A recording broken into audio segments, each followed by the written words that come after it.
Dārgie klausītāji, sirsnīgi aicinam jūs šajā karstajā laikā atveldzēties franču mūzikas valstībā.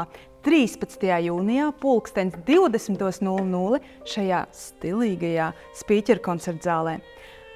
Šarmantā Parīze, nemaz nevarētu iedomāties citādāku nosaukumu, jo Parīze pilsēta, kas vilināja gan māksliniekus, dziedātājus, glaznotājus, dzejniekus, rakstniekus, visus. Jā, tā ir vēl joprojām gan gastronomijas centrs, gan arī modes meka un, protams, mūzika. Parīze un mūzika. Parīze un mūzika.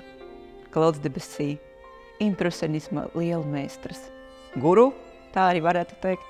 Palete, ar ko viņš zīmē savu brīnišķīgo ģieļu sonāti, ir ļoti krāsaina, niansēm pilna un akcentiem pilna. Ļoti dzīvelīga un ļoti apgarota. Tad mēs turpināsim mūsu koncertu ar pārīzieti, jaunieti Lili Boulanger, kura sarakstīja 3 ļoti dažādus, ļoti krāsainus, svīnīgus un ļoti dažādus, kā svētki, skaņdarbus, miniatūras. Savukārt programmas kodols centrs būs Cezāra Franka vioļu sonāte, kur starp citu spēlē arī čēles un flauta un citi instrumenti. Visi to grib spēlēt. Kāpēc? Tāpēc, kā mūzika ir patiesi skaista, sirsnīga un ar savu tādu dziļumu trāpa klausītājiem tieši sirdī.